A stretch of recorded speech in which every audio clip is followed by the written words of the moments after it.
కోవెనెంట్స్ and promises. దేవుడు కొంతమందితోటి నిబంధన చేస్తాడు, ప్రమాణము చేస్తాడు. ప్రమాణాన్ని ఓత్ అంటారు. హీ మేక్స్ కోవెనెంట్, నిబంధన. కొంతమందికి వాగ్దానాలు ఇస్తాడు. Yeah, so all these three are similar, but slight difference ఉంటే ఉండొచ్చు. ఓకే, ఒకసారి నేను చెప్పానా, విజ్డమ్, నాలెడ్జ్ అండ్ అండర్స్టాండింగ్ చెప్పానా లేదా? Yeah, you can see some difference, but you know it's okay. Yeah, so మళ్ళీ ఆ డెప్త్లోకి వెళ్ళను, అది సెమన్ డైవర్షన్కి దారి తీయొచ్చు. బట్ ఎనీవే, అండ్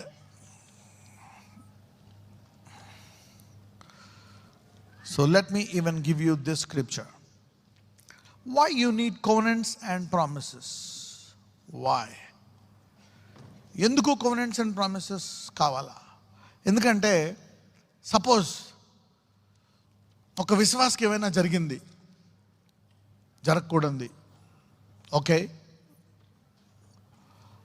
అనారోగ్య సమస్యో, లేకపోతే ఏదైనా నష్టమో, కబ్జావో, లేకపోతే ఏదైనా బాధాకరమైందో, చాలా భయం వేసేది జరిగి ఉండొచ్చు, మరణం అయి ఉండొచ్చు, లేకపోతే హత్య అయి ఉండొచ్చు, లేకపోతే మేబీ ఆమె స్త్రీ అయి ఉండొచ్చు. ఆ విశ్వాసికి లోకంలో చాలామందికి జరిగాయి. దిశ అలా ఇలా అలాంటివి జరిగి ఉండొచ్చు, ఇంకేదన్నా జరిగి ఉండొచ్చు. అలాంటి జరిగినప్పుడు ఎంతమంది విశ్వాసులకు భయం వేస్తుంది? విశ్వాసులందరికీ భయం వేస్తుంది. Everybody will fear. ప్రార్థనా పరులకి. సపోజ్ ఒక సేవకుడికి జరిగింది ఏదైనా, ఎంతమంది సేవకులకు భయం వేస్తుంది? అందరూ. ఒక ప్రవక్తకు జరిగింది, ఎంతమంది ప్రవక్తలకు భయం వేస్తుంది? Everybody. You see, so now in this world of fear and torment, can you take it as granted that what has happened to others will also happen to you? In this world of torment, because there is a demon here. ఈ లోకంలో ఒక సైతానుడు ఉన్నాడు కదా. దొంగ దేనికోసం వస్తాడు? దొంగిలించడానికి, హత్య చేయడానికి, నాశనానికి. వాడు ఒకరికి చేసింది అందరికీ చేయగలడా? చేస్తాడు. అది వాడు చేయాలనే మైండ్ వాడుకుంది, అది వాడి చిత్తం. అది జరగాలని రూల్ లేదు. కానీ భయం వేస్తుంది అందరికీ. దీని ద్వారా ఏంటంటే అరే అని ఒక ఫీర్ వచ్చేస్తుంది. Today I'm going to deal with that. What separates you from others is the covenant, the promise and an oath. What separates you from other prophets, from other pastors, from other believers is the covenant, the promise and the oath. చెవులున్నవాడు మాత్రము వినును గాక. This is not for everybody. ఇది కొండ మీద ప్రసంగం, but still ముగ్గురికి చెప్పాల్సింది నేను ఆన్లైన్లో చెప్పేస్తాను. Anyway, what separates you is the covenant, right?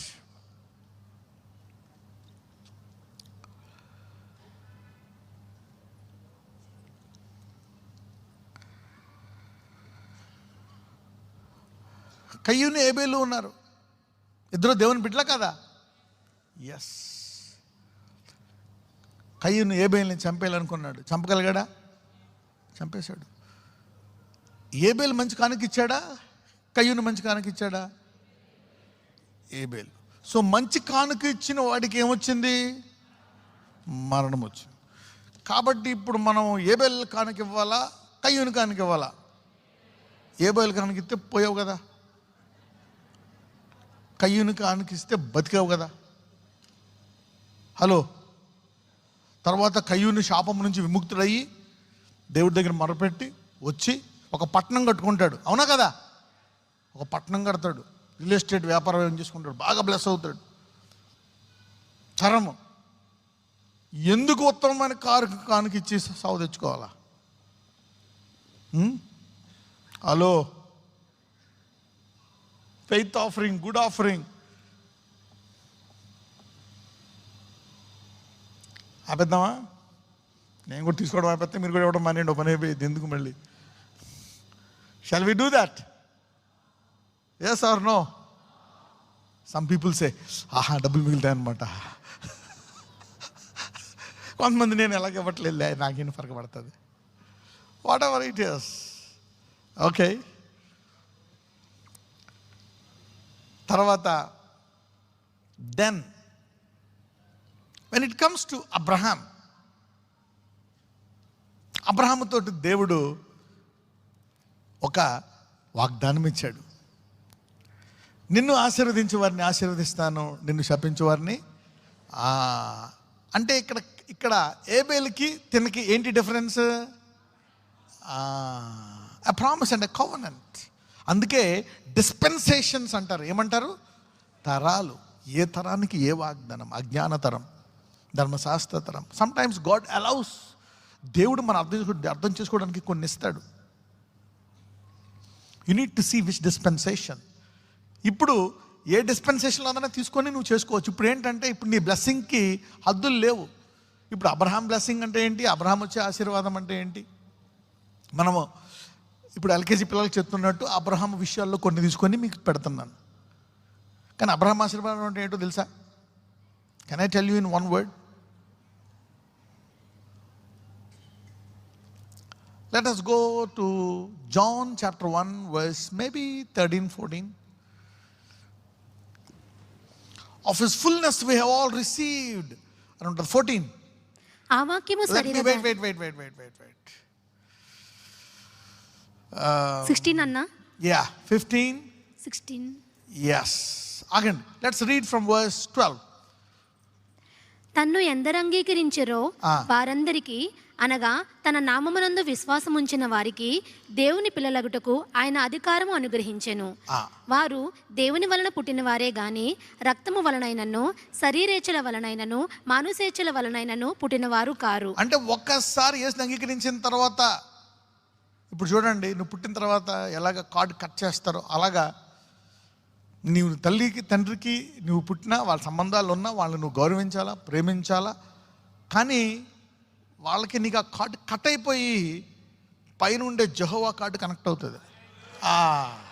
అందుకే అంటాడు, వారు దేవుని మూలముగా పుట్టిన వారే కానీ రక్తం వల్లైనను శరీరేచ్ఛ వల్లైన మనిషి వలన పుట్టినవారు. అంటే మీ ఇద్దరు చూసుకొని పెళ్లి చేసుకొని కొడుకుని కందాం కూతురు కందాం అని కనెక్షన్ పోయి డైరెక్ట్గా ఎక్కడి నుంచి వస్తుంది కనెక్షన్ నీకు? You connected to the one sitting on the throne. Hallelujah. And you connected to the one who is sitting on the right hand as brother. ఎందుకంటే ఆయన కుమారుడు, నీవు కుమార్తెవి కుమారుడు. brothers and sisters of Jesus. You getting me now? యేసుని అంగీకరిస్తే నువ్వు ఆయన పిల్లలు అవుతావు. అందుకే ఆయన సహోదరులారా అంటారు. గుర్తుందా? యేసుప్రభువు వారు చాలాసార్లు మన సహోదరులు అంటారు, స్నేహితుడు అంటాడు. స్నేహితుడు అంటాడా లేదా? ఎస్. ఒక్కొక్కసారి పిల్లలు అంటాడు. అదేలాగంటాడు పిల్లలు అని? తండ్రి ఇచ్చాడు అధికారం, నువ్వు వాళ్ళకి ఫాదర్ అవ్వు అని. అవునా కదా? Yes. He calls them children, he calls them friends, he calls them brothers. అవునా కదా? ఎస్. బ్రదర్. ఎలా బ్రదర్? నేను తండ్రి కుమారుడిని, నా రక్తం వల్ల మీరు కూడా ఆయన కుమారులు కుమార్తెలు. గుర్తుంది? ఒకసారి ఈ 5 డైమెన్షన్స్ చెప్పాను. Anybody got that sermon? Yeah. How you can be his son, how you can be his friend, his brother, how you can be his disciple, how you can be his servant. ఆయన సేవకుడికి ఎలాగ అవుతావు, ఆయన అపోస్తలుగా ఎలా అవుతావు. 5-fold ministry. Right. Now not the will of the flesh but the will of man but of God. అంటే ఇంటి పేరు మార్చేసుకోవాలా? ఒకసారి నేను ఈ టాపిక్ చెప్పి అర్థం చెప్పాను. నేను ఒక పేరు చెప్పాను. ఏంటి ఆ పేరు? అబియల్. అబియల్ అంటే ఏంటి? అందుకే చాలామంది అబియల్ అనుష, అబియల్ ఎలీషా, అబియల్ శ్యామల అని అనేక చాలా పెట్టుకుంటూ ఉంటారు. అంటే God is your father. Alright. దీన్ని మిస్యూజ్ కూడా చేసుకోవచ్చు. యూతులు దీన్ని మిస్యూజ్ చేశారు. నేను డైరెక్ట్గా తండ్రి కుమారుని కాబట్టి నా తల్లి తండ్రికి ఏమి ఇచ్చుకోవాల్సిన లేదు, కోర్బా అంటారు. అలాంటి ఓవరాక్షన్ చేయకూడదు. అదే తండ్రి ఈ భూమి ఉన్నంతకాలం, వారు బతుకున్నంతకాలం వాళ్ళని ఏం చేయాలా? గౌరవించాలా, చూసుకోవాలా. So don't do that. Right. So చదవండి ఇప్పుడు. ఆ వాక్యము శరీరధారి అయి. కొరింథీయులకి ఏం చెప్పాడు పౌలు? 9 వరాలు, అవునా? తర్వాత గలేషియన్స్లో 9 ఫలాలు, అలాగుండా ఇలా ఉండాలి చెప్పాడు. హెబ్రూల్లో ఏం చెప్పాడు? So many dimensional miracles, different type of miracles. అప్పుడప్పుడు కొంతమంది కొన్ని అద్భుతాలను నేర్పిస్తే కొన్ని అద్భుతాలను చూపించి మాక్ చేస్తూ ఉంటారు. ఒక ఆయన కాల్తో ఇలాగంటే వాళ్ళు పడిపోతూ ఉంటారు, చూడండి అలా పాడేస్తున్నారు అని. నానా విధాలు, ఏ ఒక్క అద్భుతాన్ని మనం అవమానించాల్సిన అవసరం లేదు.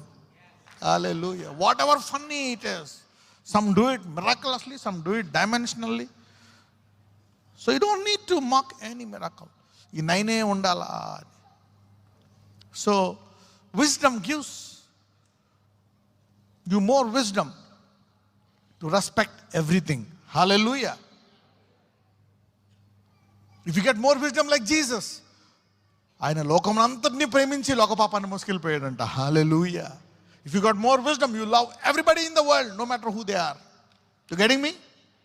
May God give you more wisdom. నీవు గనక యేసయ్య లాంటి జ్ఞానం ఉంటే లోకమంతటిని ప్రేమించి లోక పాపాన్ని మొత్తం మోసుకెళ్ళిపోతామంట. Hallelujah. You see that, look at his heart. ఆయన హృదయాన్ని చూపిస్తున్నాడు. ఎలాంటోడైనా అవనే, ఏ వ్యక్తి అయినా అవనే, అందరినీ క్షమించేసి అందరి పాపాలు మోసుకెళ్ళిపోయాయి కాబట్టి నువ్వు అందరినీ ప్రేమించి అంటాడు. మనం వాళ్ళ పాపాలు మోసుకెళ్ళాల్సిన భరించ పని లేదు. ఏం చేయాలి వాళ్ళని?